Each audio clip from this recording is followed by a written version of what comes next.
baril na isang lalaki nagamok sa isang eskwelahan noong nakaraang linggo. Sumisigaw ng katarungan ang ina ng batang nasawi sa pamamagitan sa Naiatri nitong Biyernes. Pinunalin ng ina ng bata ang mga anyay nakapunta sa seguridad sa terminal tulad ng kawalan ng CCTV. Tiniyak naman ng pulisya na patuloy ang pagtugis nila sa mga suspect.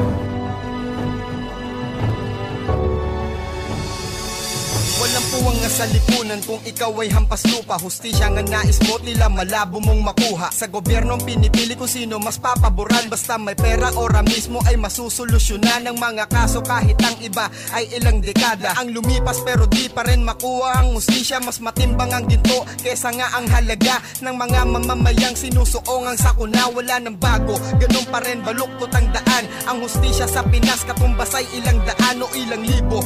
Para tuluyan mo nga makita ang hustisya ay kailangan mong gamitan niya ng pera sapagkat ang gobyerno ay nagmimistulang bingi sa bawat hinaing at sa bawat pagigli ng bawat Pilipino kababayan ginagago ng mga walang kwentang sa Pinas ay namumuno. Hanggang kailan pa magpapatuloy ang ganitong sistema? Hanggang kailan pa dadaloy? Kailan pa magbabago kung huli na ang lahat? Damdamin ng mga Pinoy mas lalo lang bumibiga. At sana naman maging pantay-pantay na ang tingin nila. Wala na mahirap, walang mayaman. At ang hustisyang nais nila matamasa, sana maibigay ng digi na gamitan ng pera. Katarungan, dito ang aking sinisigaw. Katarungan, dito ako ay uhaw. Mga inosente, kanilang pinapaslang. Walang ganyan sa ibang lugar kundi sa Pilipinas lang. Sa mga nasawi, nasaan ang hustisya? Sila'y walang pakialam sa walang pera. Paraan ng kwarta, di nyo ba napupuna? Tila mabait lang kayo sa harap ng kamera. Kung salat ka sa yaman, ikay walang kapangyarihan. Kung wala kang salapi, di makakamit ang katarungan. Ganto na ba talaga sa aking bayang sinilangan?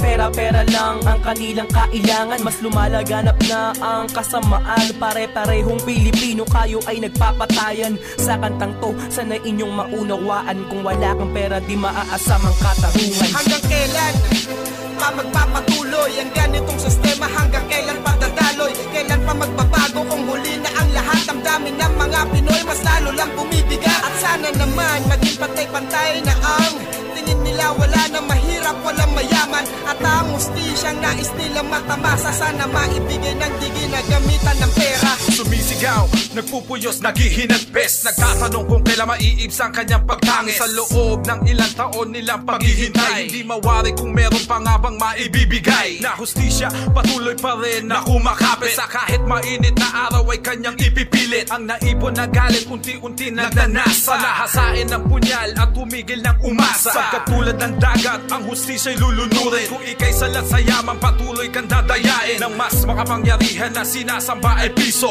bumibili ng buhay na batay sa iyong estado. Nasanahan, matampas split, di mapatahan. Walang tinig subalit iyong dama ang kalungkutan. Mga naiwan na buhay na lumulunok na mapait. Katotohanan na kailan may matagal ng pinagkait. Hanggang kailan pa magpapatuloy ang ganitong sistema? Hanggang kailan pa dadaloy? Kailan pa magbabago kung huli na ang lahat? Damdamin ng mga Pinoy mas lalo lang bumibiga. At sana naman maging pantay-pantay na ang tingin nila. Wala na mahirap, walang mayaman. At ang hustisyang nais nila matamasa, sana maibigay ng digi na gamitan ng pera. Hanggang kailan pa magpapatuloy ang ganitong sistema? Hanggang kailan pa dadaloy? Kailan pa magbabago kung huli na ang lahat? Damdamin ng mga Pinoy mas lalo lang bumibiga. At sana naman maging pantay-pantay na ang tingin nila. Wala na mahirap, walang mayaman. At ang hustisyang nais nila matamasa, sana maibigay ng digi na gamitan ng pera.